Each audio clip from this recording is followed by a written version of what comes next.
No,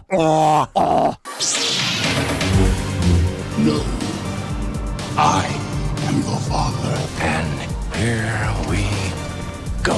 That belongs in a museum. Are you telling me that you built a time machine? Out of a DeLorean? You're gonna need a bigger boat. This is Sparta! Remember, with great power comes great responsibility.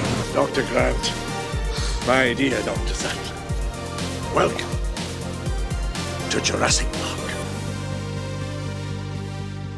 Welcome back to Easily Entertained. We finally have a full episode, despite my computer, well, mainly me. Despite the universe, shall we say. Yeah. Despite the universe absolutely screwing us last night. It sucked.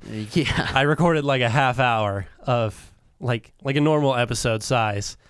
And turns out it was all bad. The mic didn't record. The camera recorded.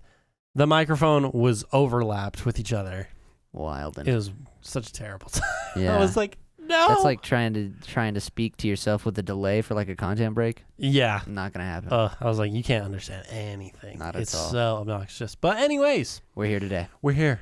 We're here to talk about Avatar: The Last Airbender because we binged it recently. Yeah. It's a fantastic show. So Great I show. thought we should talk about it because it's a great show and it really holds up. It's got a lot of traction. Yeah. Mm-hmm. And I think since it was put on streaming services, it Had a second life for just sure. kept going. Yeah. And now it's like kind of hard to talk to someone who hasn't seen it. Or at least heard of it. Exactly. You had to at least heard. I mean, of I was it. talking with an international student on campus from Germany who was like, "Yeah, it's my favorite show." I Oh, was yeah. Like, well, see, there you go. because it's amazing. Yeah, I was like, yeah, and I can't blame you for that. Yeah, I absolutely love it. And if you haven't seen it because you've been living under a rock or don't know anything about it, basically in the show there are 4 different elements that people can bend. It's a Right. magical kind of power where Yeah. people can control an element. Yeah. And then the main character of the show is the Avatar who can control all 4 of the elements. Right. And so they're like, supposed to be like the big bridge between the spirit world and the physical world and what have you, just like an avatar for this big name. Exactly. It's awesome.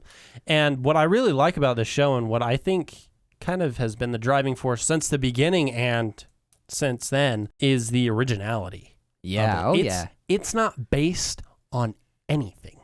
Like the lore around it is based on like Chinese culture. Right. And that is all very apparent in the show. But to have a really good story that you can still connect with, you do have to base some elements on real life. Yeah, of course And you're gonna have so- some reference material. Exactly. But it's not what we're getting a lot of recreations or sequels or like loosely based on this world. Or there was a new TV series on, I think it was Peacock, maybe it was Hulu. It's called The Continental, where it's in the universe of John Wick. Oh, yeah. Yeah, so it's not like that is what we're getting at. Mm-hmm. Instead, it's just like showing appreciation for Chinese culture, showing their architecture and their lifestyles and clothing. Yep, that part is really nice to see, like a heavily based lore around that kind and of not stuff. only that, it actually really creates a more unified and cohesive storytelling setting for the whole show. Exactly. But with the originality, it's all done by the creators, which was Michael Dante DiMartino and Brian Konietzko. And yeah, it's awesome. I love that they did it all themselves and they're not trying to be based on a book and be like, we've adapted this from this. And I'm like, I don't want to see that. Right. I want to see a very original story. Yeah. And I think that's perfect. And they Story written have been for the working. screen. Well, they initially were working on the new live action series for Avatar, and then I believe they left. Oh, interesting. Yeah. So a lot That of doesn't people. bode well. Yeah, a lot of people are worried that That definitely creates some skepticism that it for sure. won't be very good because the last time we had a live action Avatar, Tank. M. Night Shyamalan did not understand his source material. Big tank. It was terrible. Rough moments. Yeah, some of the originality and like basing in real cultures I think is awesome because they take a lot of themes that are very heavily inspired with Chinese culture, like things of honor and destiny. That's a very common thing throughout the show between all of our characters. And then all the bending styles, really the main focus of the show, are all based on different martial arts practices. Yep. So like Earth is based in Hungar, which is very rooted in power and strength. Right. And you see Low that. base. Exactly. You see that with the characters. They're very kind of stand still. They're stern. Yep. They're meant to be like rocks. And it makes a lot of sense because that's how that martial art is. Yeah. With fire, it's Northern Shaolin, where a common saying in that practice is light as a leaf, but you're heavy as iron. Huh. And so that's kind of how fire is. It's Right, yeah. It can be very uncontrollable, but controlled, it can be very powerful. Sort of a discussion of elemental. Exactly. A little bit of that same idea there. Mm-hmm. And then water is based off Tai Chi, which is very fluid and Very adaptable. flow. That's And all about. Tai Chi, I think, is what a lot of people know of already. Yeah. It's that kind of using someone else's energy and movement against them. And that's very much how water is. Oh, yeah. You have to flow with it, because if you flow against it, it'll backfire in your face. You get toasted, loser. Yeah, get loosed. And then air is based in, hopefully I pronounced this right, Ba Gao Zhang, I Something think like is it. how that was pronounced. We looked it up. I didn't look it up yesterday when I was recording, but I did this time because it didn't work. All right, yeah. Man, it was the Take universe. two, baby. It was the universe cursing me. But Right, yeah. that one, The Avatar it's, knew. Yeah, but that one, it's energy in the center of your body, and it's very circular movements. And if you watch the show, that's exactly how they are. A lot of the times they're kind of evading things, almost like they have like some kind of spider sense, just sensing air movements, and it's always circular. It's kind of a similar form to water. It's that. Yeah, lots moving of with the flow, flow.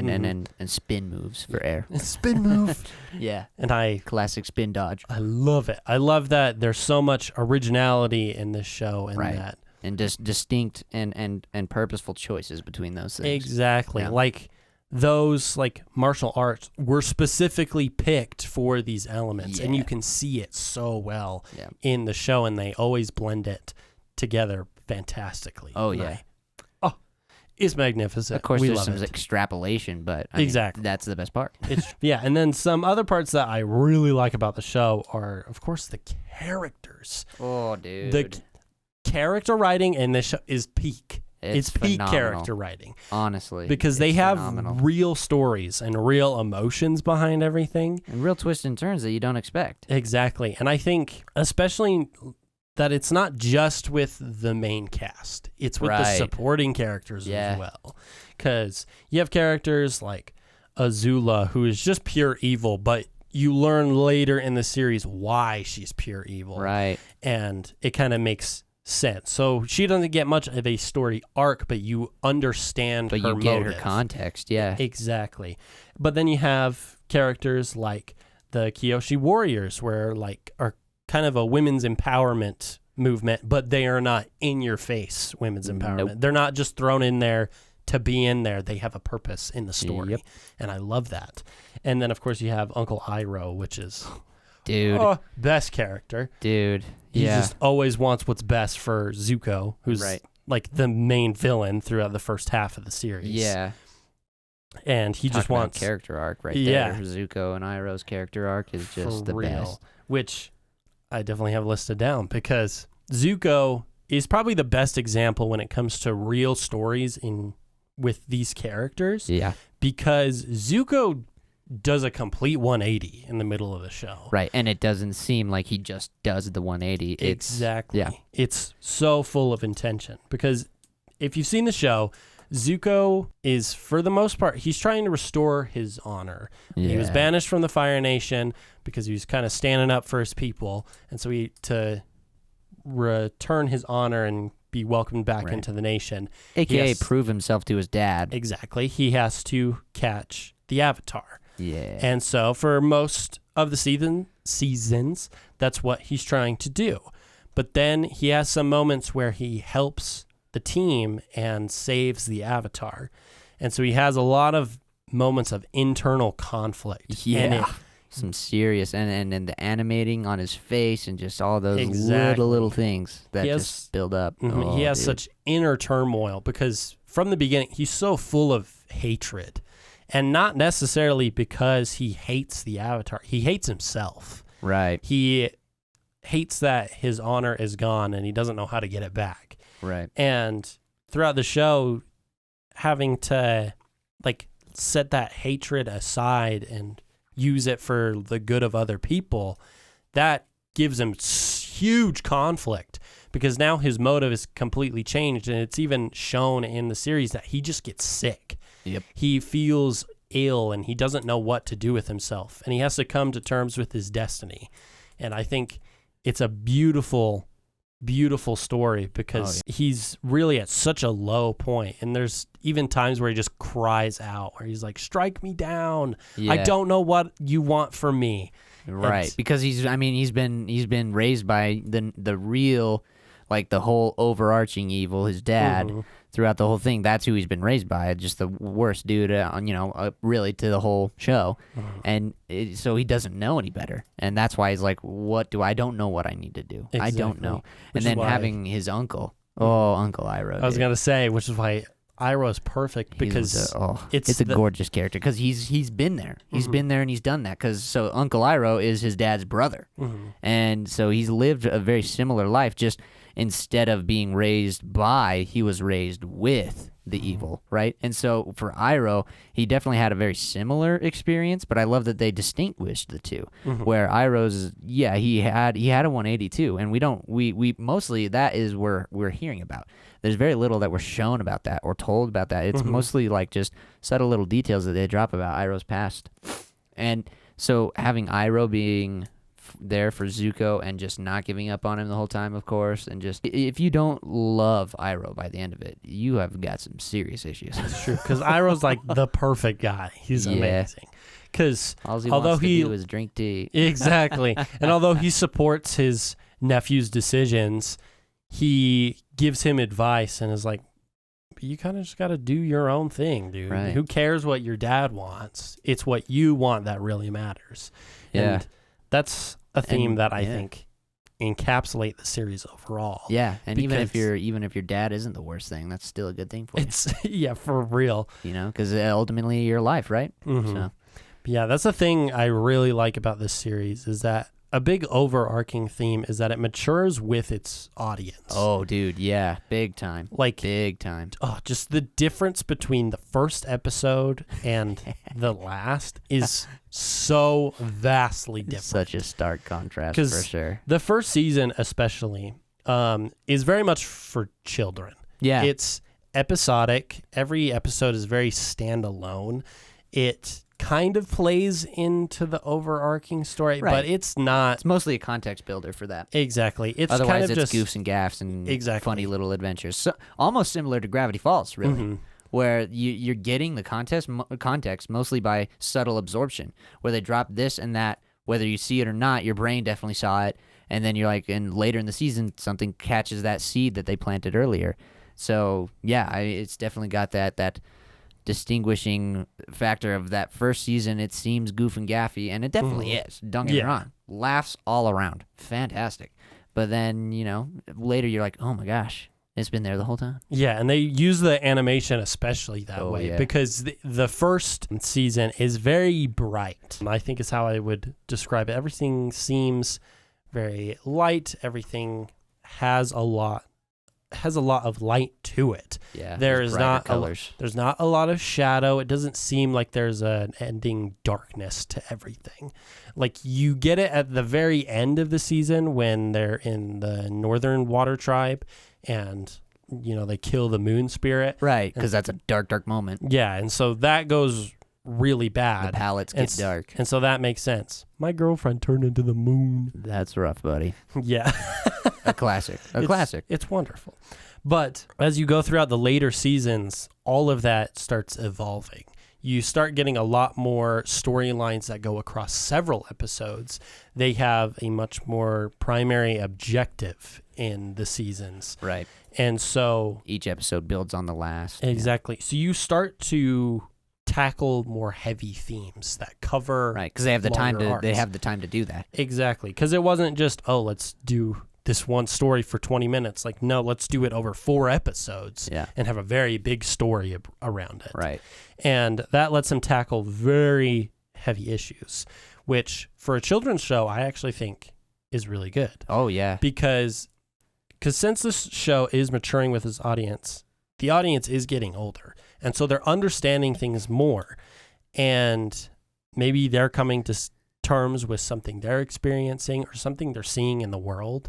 And so a common thing with that is like feelings of humility or like social pressure, because in this there's a social pressure for Aang to have to fight a war. Right. They all have really big responsibilities. Zuko feels like he has a responsibility to capture the Avatar. For a while. Sokka has the responsibility to be the leader. Right. Chieftain's son. And so all of this responsibility can be tied back to the audience, because as you get older as a child, you start realizing your place in the world. And right. You have to decide there's certain what things you're gonna do. Just with time comes responsibility. Mm-hmm. That's the whole story about it. Yeah, and it gives you that kind of existential crisis. A little bit. And In a healthy having way. a show that can deal with that and shows how to deal with it in a healthy way is really good for a younger audience. Fantastic. Because they're going to get older and realize, oh, it's okay to not know everything that's going to happen. Trust me, we're in our 20s. We have no idea what's going to happen. Who knows what's going to happen by next year? Okay? Yeah, right. We can't think long term anymore. I can afford my groceries. Literally. That's so true, though. I don't know. But yeah, and then they tackle some even bigger issues, especially with like death. That's a big thing in this show. Yeah. Because with children's shows, it's kind of hard to talk about death, and it's hard to get death approved. Right. Because it's such a heavy topic for a child. Like, I don't remember exactly when I learned that things could die, but it kind of that's a good question. It kind of rocks your world when you realize, oh, there's an end. It adds a lot of to finiteness. life. Yeah. And so it tackles that really heavy issue in this show a lot. It helps you come to terms with it, whether people around you are going to die or you may die, which is really good for a young audience to be gradually be introduced to that. Yeah, a really good episode, for example, on this is Stories of Ba Sing Se. That's it's later show for sure. Is it that's the third season, last season, isn't it? Stories of Ba Sing Se? I think so. If third or end of 2. Right, yeah. It's like second half of the show for sure. So where we're talking about most of the stories are happening beyond episodes, this one's a very standout episode because it's short stories. Mm-hmm. And it includes different characters, and it is even shorter than an episode is the story because it's multiple short stories in this one episode. But Uncle Iroh's story in Ba Sing Se is super, super good at talking about that exact topic where it starts kind of goofy. And it kind of reflects the series as a whole where he's kind of just walking around old man style and he's got his goofy shoes or what have you and just kind of gets, laughed, not necessarily at, but, is a butt of the joke perhaps. Mm-hmm. And then the second part of it, or the middle part of it, is like he deals with something that's kind of tough where there's this guy who's like trying to rob him, but he's like, you don't want to rob me. Like, that's not what you want to do, dude. Mm-hmm. And then like by the end of it, it's a really awesome closure moment because it is, I guess, partially happening before there where we get some more of that context from Iroh and about his story. And then at the very end of his story in that short story in Ba Sing Se, is just such a fantastic moment of closure for him. And, well, I guess not necessarily just for him, but for the audience, because for him, it's something that he's probably done before. I mean, I would assume he's done it before. So, of course, like, maybe it's less closure for him, so to speak, but the audience just relishes in it. Mm-hmm. Absolutely relishes in it. Yeah, it makes you cry because absolutely. He's giving a memorial for his son who died. Yeah, the leaves on the vine moment. Exactly. It just makes, that song starts playing and your eyes just start weeping. Yeah, and you're like, bro. What?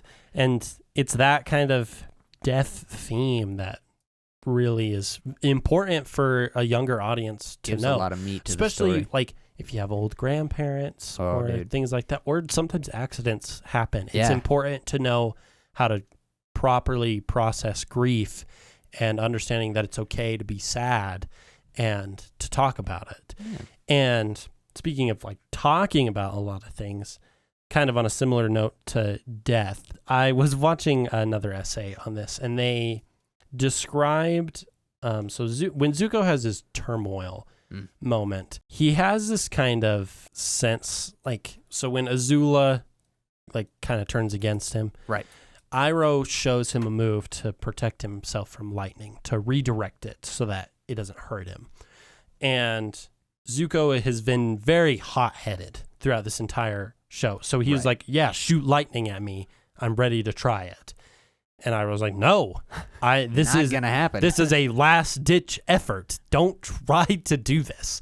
He's like, this is not the goal to like have lightning directed at you. It's instead an emergency situation. an emergency. But Zuko, up like a couple episodes before this and during this episode, he keeps stumbling over a lot of things. He keeps having objectives and getting them ruined. And kind of in a fit of rage, he runs off and runs up a mountain where it's very stormy and there's lightning shooting all around. And this is when he's calling out for him to be struck by lightning. And it's very similar feelings of like what suicide is like. He's so tired of losing. He doesn't want to end things himself. Right. But if something ends him, that's fine. Right. It's this feeling of giving up and not knowing what to do anymore. And the show doesn't flat out say he's basically attempting suicide. Right. No, definitely not. It's more of an implied emotion, being Zuko feels like there's nothing left. And it's after this moment that he has this sense of clarity that he can continue on and be better and choose to do better things. And that's a common thing when it comes to people with depression and suicide. Right. And for pretty good mirror moment for exactly a glimpse perhaps into what that might be. And for a lot of younger audiences, I think especially in the modern world, it's hard to talk about those issues because it's kind of stigmatized in the world as sometimes kind of a bad thing. And so having a kid's show talk about it shows that it's important to be able to talk with those that you care about and love, that you can get those feelings out and feel better about yourself and kind of get some closure with that. And so having that kind of heavy topic in a show like this that's mainly for kids. Right. And not directly talking about it, but just representing it. Exactly. Really just brings the maturity of it to a whole nother level. Yeah. And I think that's what's so great about it. I think especially because when the show was initially released, it was released weekly. Yeah. Because streaming services weren't a thing at the time. And so old-fashioned cable. The theme of maturing with your audience was quite literal at the time because it may be a year or two before the next season comes out. Yeah. And so your audience literally is aging with the show. Yeah. And so as they're getting older, they may have these kind of feelings about themselves, about other people, and being able to show these emotions and process them in a proper way with the show is extremely helpful for very impressionable minds. And that's something I absolutely love about the show, and I've appreciated even more as I've gotten older. Yeah, and there's so much more out there too. I mean, we'll talk about the show just because this is a goofy podcast, but really, if there's anything that you're dealing with or know anybody dealing with it, there's the best source, in my opinion, or a place that I know is really good to go is American Foundation for Suicide Prevention. It's a really good place to go. Just I figure if we're going to talk about it, let's provide that as well. Absolutely. If you need help, always reach out to someone that you care about, a professional, anyone, and let them know that you need help because that's always important. Yep. But yeah. And anyways, sorry, we kind of ended the main discussion on kind of a dark note. And so it's casual. We've come to the end of our episode, but before we leave you, You know what time it is. Oh, baby. It's question of the week time. A classic question for this show. Yes. If you've watched this without thinking about this, I don't know who you are. Absolutely. And we want to know your answer. So either let us know on Spotify, YouTube, Instagram, wherever. Please. We have to know. Please. If you were in the Avatar universe, what kind of bender would you be? A classic. A classic. I mean, like I said, Because everyone would want to bend elements because that's so freaking cool. yeah, it's pretty wicked. It's pretty hype. It's pretty awesome sauce. Yeah. Of course, this is a somewhat similar question to my question from Rango. So of course I've thought about this a lot. What I would want most and what I think I am most are different. What I would want most, I think, would be water. I just thoroughly enjoy everything around the water societies and then the movement and the flowing and the Taoism almost about it, because, that's all go with the flow, sort of religious aspects of it there. Mm-hmm. And just also water's hype, like where they can freeze it on demand and then turn it into like ice knives. It's like, bro, I want that. That's awesome as heck. But I think I'm most like Earth, And just to feed into astrology, I am an Earth symbol. So, maybe that's part of it. But I think I'm definitely most like Earth, where I'm pretty much like, I'm really comfortable with just sitting in a routine. Yeah. Really comfortable with that and just sitting like a rock. Mm-hmm. And that's really what I'm comfortable most with. I want to be most like water. I think I'm most like rock. That is fair. I felt the same way when I was recording this last night. I've thought about it a lot too. I'm so conflicted because I would want to be water as well, because I feel like a lot of the times I'm very go with the flow kind of person, like rolling with the punches, whatever happens, and you kind of just move with it and let it just flow and see where it takes you. But I can be very proud of my opinions and my decisions. And the characters in the show kind of, they made me reflect on who I would be. So I think instead of water, I would be more like a firebender. Something I was thinking, they have very similar tendencies. And you notice this in the characters, like Katara and Zuko are very similar kinds of people. Yeah, it's like my mom and my older brother. They both can be very go with the flow kind of people. Right. But they can also both be very proud and stubborn and set in their ways. Yep. And both of those elements kind of exhibit that. But I think I tend to be a little too proud when it comes to opinions. Anyone who's in my media law class knows this, because I latch on. Fair enough. Kind of because I have to, but also when debate comes up in any circumstance, I pick a side and I will stand by that I'll die on that hill, huh? Exactly. And sometimes I don't even believe what I'm saying. Right. But that's what's happening. I will not let someone challenge what I believe. I will die on the hill. And so, with that sense, I would say I'm more fire than I am water. Fair enough. But if it was possible, I'd be like a hybrid of both. Well, right, yeah. Yeah. But yeah, those are the kind of benders that we would be. And we want to know what you think you would be or what you want to be. Right. You can answer this question however you really see fit. Do it. But we do want to know the answer. Yeah. And so, let us know. And with that, we'll see you in the next episode. Peace. You have been entertained.